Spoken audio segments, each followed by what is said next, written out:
السلام علیکم، this is Aneela Shahzad with global in 5 minutes. Ukraine Russia war, کیا کوئی بھی پارٹی یوکرین یا رشیا اس وار کو جیت سکتی ہے؟ اس کے بارے میں لوگ دنیا بھر میں جو ہے وہ شک اور شبہ کا اظہار کر رہے ہیں۔ بہرحال اس وار میں تیزی سے بدلتی ہوئی صورتحال کا جائزہ ہمیں لینا ہی پڑتا ہے اکثر۔ آج ہم دیکھیں گے کہ سب سے پہلے امپورٹنٹ نیوز کہ چائنا نے اپنے ایک 12 پوائنٹ پیس پلان کا مطلب اعلان کیا، اور انہوں نے بولا کہ ہم نے پلان بنایا ہے، ہم پرپوزل بنایا ہے کہ یوکرین اور رشیا کے بیچ میں کس طرح سے اس کو پیس کو لایا جائے۔ بیلاروس کے جو پریزیڈنٹ ہیں لوکاشینکو، وہ پہنچے ہیں چائنا میں، زی سے انہوں نے ملاقات کی ہے۔ وہ ایکچولی رشیا کے ایلائی اسٹیٹ ہیں بیلاروس، اور انہوں نے بولا ہے کہ ہم اس پیس پلان کو بالکل انکریج کرتے ہیں، اس کے ساتھ ہم کھڑے ہیں، اور انہوں نے یکجہتی کا اظہار کیا ہے آگے۔ انہوں نے بولا کہ جو 12 پوائنٹ ڈاکیومنٹ ہے، جو کہ اس میں تمام ممالک کی سوورینٹی کا خیال رکھا گیا، اور اس میں چائنا نے یہ بولا ہے کہ جو unilateral sanctions, one sided sanctions جو لگاتا ہے یو ایس اور اس کے الائز مختلف دنیا کے ممالک پہ، وہ بالکل غلط ہے۔ تو بہرحال یہ ایک پیس کا جو پلان سامنے لے کر آئے چائنا، بیکاز اس کا امپورٹنس یہ ہے ایکچولی کہ چائنا ایک فرنٹ پہ آ رہا ہے ایز اے گلوبل نیگوشیٹر۔ اور اس سے پہلے آپ کو یاد اگر ہوگا کہ افغان اور یو ایس کی جب پیس ٹاکس ہو رہے تھے، تو اس وقت رشیا ابھر کے آیا تھا ایک پیس نیگوشیٹر کے طور پہ، اور ٹرکی ابھر کے آیا تھا، اور جو پیس ٹاکس ہو رہے تھے دوحہ میں، وہ سکسیسفل نہیں ہو رہے تھے۔ تو اس کے بعد انہوں نے رشین لیڈ پیس ٹاکس ہوئے، اور اس کے بعد انہوں نے یہ بھی پروپوزل کیا کہ ٹرکی میں ہم ایک پیس ٹاکس کر لیتے ہیں، اور یہی اسی سلسلے میں مطلب افغان یو ایس وار جو ہے وہ اختتام پذیر ہوئی تھی۔ تو اس طرح سے اب چائنا کا ایسے ابھر کے آنا کہ میں نیگوشیٹ کرواتا ہوں، میں یعنی کہ بگ بردر یا ایک گلوبل یعنی کہ لیڈرشپ کا رول جو ہے وہ چائنا اپنے لیے یہ سامنے لے کر آ رہا ہے۔ اسی سلسلے میں کارنیگی جو ہے انہوں نے ایک آرٹیکل لکھا، انہوں نے بولا کہ China's wig plan is aimed not at actually ending the war but impressing the developing world and rebutting accusations that Beijing has become a silent accomplice of Moscow۔ یعنی انہوں نے بولا کہ ان کا کوئی پیس کروانے کا پلان نہیں ہے، وہ تو صرف اپنی جو ہے دھاک بٹھانے کے لیے، ڈیولپنگ ورلڈ کو امپریس کرنے کے لیے انہوں نے یہ پلان سامنے لایا ہے، اور ان کا کوئی ارادہ نہیں ہے۔ بیکاز ویسٹرن ممالک یہ بھی اسی ہفتے ڈیٹ میں الزام لگا چکے ہیں کہ چائنا غالباً بائیڈن نے ہی شاید یہ کہا، بلنکن نے بلکہ یہ کہا کہ چائنا جو ہے وہ ویپنز بھیجنا چاہ رہا ہے پوٹن کی مدد کے لیے۔ تو دس از دا تھنگ کہ وہ ایک دوسرے کی یہ ایک ڈپلومیٹک وار بھی جو ہے ان ممالک کے بیچ میں چل رہی ہے۔ اب اسی سلسلے میں نے آپ سے پہلے بھی ایک پوڈ کاسٹ میں یہ بتایا کہ بائیڈن اور بلنکن جو ہیں اور دیگر جو ان کے نیو کون ٹائپ کے لیڈرز ہیں، وہ چائنا کو انسٹیگیٹ کر رہے ہیں، تائیوان کو انسٹیگیٹ کر رہے ہیں کہ وہ ایک وار فرنٹ کے طور پہ کھل جائیں، اور مطلب ایک چائنا اور تائیوان کے بیچ میں کانفلکٹ جو ہے وہ ابھر جائے، اور وہاں پر بھی جا کر یہ جو ہے نا یو ایس اور اس کے ایلائز جو ہیں یہ جنگ کے اندر شامل ہو جائیں۔ اسی سلسلے میں انہوں نے یو ایس نے تائیوان کو آفر کیا اور ان کو بولا کہ $600 ملین کہ ہم تمہیں آرمز جو ہیں وہ ہم تمہیں دیتے ہیں۔ وہ آرمز کیا ہیں، اس کی بھی تھوڑی ڈیٹیلز اس میں ہے کہ 200 anti aircraft advance medium range air to air missiles, اور اس کے علاوہ HARM میزائلز، یعنی کہ یہ میزائل سسٹمز میزائلز یہ ان کو دینا چاہ رہے ہیں، اور اس کی ڈیل بھی ان کے آپس میں ہو گئی ہے۔ اور ظاہر ہے اس سے چائنا کو غصہ تو آئے گا کہ یہ مطلب کیوں وہ اس کو ویپنائز ہو رہا ہے تائیوان کے خلاف۔ اور اسی چیز کو مد نظر رکھتے ہوئے چائنا نے ایک بہت مطلب سمجھداری کا میرے خیال میں اظہار کیا کہ یہ بات کہ وہ پیسفلی تائیوان کو اپنے ساتھ ملانا چاہتے ہیں، وہ کوئی بھی جنگ کر کے تائیوان کو اپنے ساتھ نہیں ملانا چاہتے، کیونکہ وہ سمجھتے ہیں کہ تائیوان نیچرلی ان کے ملک کا ایک حصہ تھا اور ہے، اور جو بھی ان کے بیچ میں مسائل ہیں اس کو وہ پیسفلی اور آرام سے حل کرنا چاہتا ہے، وہ کسی وار کی طرف نہیں جانا چاہتا.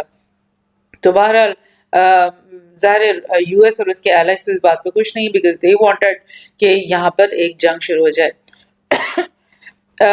یہ جو پیس ٹاکس ہیں جو اس پوڈ کاسٹ کا ایک وہ ہے آج کی تھیم ہے کہ پیس ٹاک کون کروائے گا اور کون یہاں پر ایک بگ بردر رول کرے گا، کون ایک گلوبل لیڈرشپ کا رول کرے گا. تو اس میں یہ چیز تو نہیں بولنی چاہیے کہ چائنا نے اپنے آپ کو آفر کیا ہے کہ ہم یہ پروپوزل بنا چکے ہیں، ہم اس کو لیڈ کرنا چاہتے ہیں. لیکن دوسری طرف کہ ٹرکی کا جو رول ہے وہ تو لائک ڈے ون سے، یہ نیوز میں آپ کے ساتھ جو شیئر کری ہوں یہ مارچ 2022 کی ہے، جب یہ جنگ شروع آلموسٹ ہوئی تھی. تب سے اس وقت سے استنبول میں جو ہے پہلے پیس ٹاک جو ہے وہ اردوغان کے انڈر یہ شروع ہو گئے تھے. اور اس میں یہ نیوز جو میں آپ سے شیئر کر رہی ہوں، ابرامووچ جو ہے یہ ایک بلینئر رشین بلینئر ہیں جو کہ اس پیس ٹاک میں مطلب پارٹ پلے کر رہے تھے، اور دوسری طرف طیب اردوغان جو تھے وہ پارٹ پلے کر رہے تھے. اور اسی میں آپ کو یاد ہوگا اگر کہ انہوں نے مطلب شکایت کی کہ مجھے پوائزن کیا گیا ہے، میرے مطلب مجھے ایشوز ہو رہے ہیں کیونکہ مجھے ایسا لگ رہا ہے کہ مجھے پوائزن کیا جا رہا ہے. تو اس وقت یہ تھوڑے نیگوشیشن میں ایشو بھی آیا تھا. بٹ کہنے کا مطلب یہ ہے کہ تب سے اب تک بھی استنبول کے اندر یوکرین اور رشیا کے لوگ بیٹھ کر کے آلموسٹ ویکلی آلموسٹ منتھلی بیٹھ کر کے بات کر رہے ہیں. تو دیٹ مینس کہ استنبول جو ہے وہ ایک لیڈرشپ رول کے پوزیشن میں بھی ہے. اور اسی طرح سے میں ایک دو اور نیوز شیئر کر رہی ہوں کہ برازیل کے جو لولا جو ابھی بالکل ریسنٹلی انہوں نے الیکشن جیتا ہے 1 جنوری، انہوں نے اپنا حلف اٹھایا تھا. اور لائک وہ بڑے فیوریٹ لائک سوشلسٹ لیڈر ہیں اپنے ملک کے. انہوں نے فون کال کیا ہے زیلنسکی کو اور اس کے ساتھ ڈسکس کیا کہ پیس کی طرف ہمیں آنا چاہیے اور لائک اس کو سمجھانے کی کوشش کی ہے. تو دیٹ مینس کہ لولا بھی ایک انٹرنیشنلسٹ تو ہے ہی، تو وہ بھی ایک مطلب لیڈرشپ رول لے سکتے ہیں. لیکن آف کورس آپ کو پتہ ہے کہ لولا جو ہے وہ یو ایس اور ان کے الائز جو ویسٹرن الائز ہیں ان کے فیوریٹ نہیں ہیں بلکہ ان کے اینٹی کیمپ میں ہیں. انڈیا میں جو لائک ایک اور دلچسپ بات یہ ہوئی کہ اٹالین جو پی ایم ہے جارجیا میلونی، انہوں نے وزٹ کیا ہے انڈیا کو جسٹ لائک 2-3 دن پہلے، اور انہوں نے آ کر کے یہ مودی سے کہا کہ تمہیں جو ہے وہ سینٹرل رول پلے کرنا چاہیے یوکرین کے پیس کانفلکٹ میں. اور مودی نے بڑے خوشی سے کہا کہ ہاں جی میں تو بالکل تیار ہوں، کیونکہ ان کو تو ویسے بھی بگ بردر کھیلنے کا بہت شوق ہے اپنے ایریا میں لوکیلٹی میں. تو یہ ایک یعنی آپ سمجھو کہ ایک پچنگ کی ہے، اس کو پچنگ کہتے ہیں کہ کوئی آ کر کے آپ کو کہے کہ تم کیوں نہیں بگ بردر بن جاتے. تو یہ اٹلی نے یہ ایک پتہ کھیلا ہے جیسے کہ اس کو کہنا چاہیے. تو لیکن آف کورس اینالسٹ جو دنیا بھر میں وہ یہی کہہ رہے ہیں کہ مودی یا لولا دونوں جو ہے ان کا اس طرح کے رول کو پلے کرنے کا بالکل بھی امکان نہیں ہے، بیکاز ہو سکتا ہے کہ زیلنسکی یا ویسٹ جو ہے وہ ان کو کرے انڈورس، لیکن مودی کو اسپیشلی، لیکن رشیا جو ہے وہ نہیں اس بات کو پہ آمادہ ہوگا بیکاز دے ڈونٹ تھنک کہ انڈیا کا جو اسٹینس ہے وہ ان کے لیے ان بائسڈ ہوگا. So this is just a card that they are playing. اور لیکن اور جو لیڈرز ہیں جنہوں نے اظہار کیا ہے کہ وہ لائک چاہتے ہیں کہ پیس کی طرف آئیں، یہ شکولز جو جرمن چانسلر ہیں انہوں نے یو ایس کا بالکل دورہ کیا ہے 1-2 دن پہلے، اور انہوں نے ایسا لگتا ہے کہ وہ بائیڈن سے یہ بات کرنا چاہ رہے ہیں کہ بھئی بس کر دو، like we can't win this war, یہ بہت زیادہ ہو گیا ہے، ہمارے لیے بہت نقصان ہو رہا ہے. تو یہ انہوں نے یہ ایسا لگ رہا ہے اینالسٹ کہہ رہے ہیں کہ وہ پیس کی طرف لانا چاہ رہے تھے بائیڈن کو. لیکن آف کورس دنیا کو بتانے کے لیے انہوں نے یہی کہا ہے کہ ہم یو ایس کے ساتھ کھڑے ہیں, کوئی مسئلہ نہیں ہے, ہم زیلنسکی کو اور آرمس بھی دیں گے. یہ ساری باتیں انہوں نے میڈیا میں کہی ہیں, لیکن ایسا لگ رہا ہے کہ شکولز جو ہیں وہ چاہ رہے ہیں کہ یو ایس جو ہے پیس کی طرف آ جائے اور زیلنسکی کو بھی پیس کی طرف لے کر آ جائے. اسی طرح سے میکرون کی بات ہے کہ میکرون نے بھی کچھ ہی دن پہلے یہ کہا ہے کہ جیسے ہی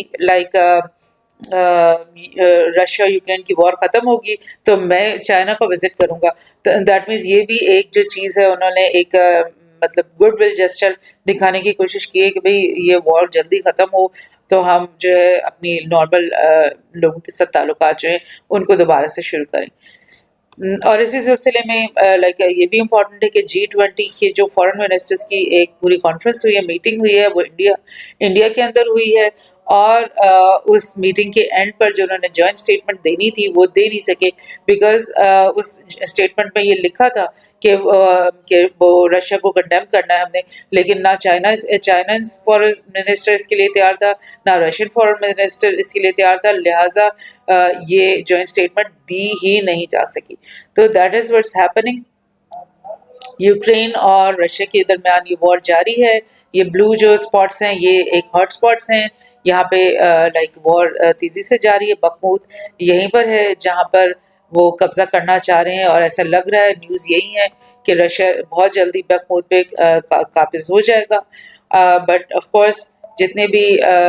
اچھے لوگ ہیں وہ دنیا بھر میں یہی چاہیں گے کہ پیس آ جائے اور وار ختم ہو جائے اور لوگوں کی زندگی ایک نارمل طریقے سے گزرے. سو لیٹس سی, اس چیز کو ابھی ہم آبزرو کرتے رہیں گے انشاءاللہ. اللہ حافظ.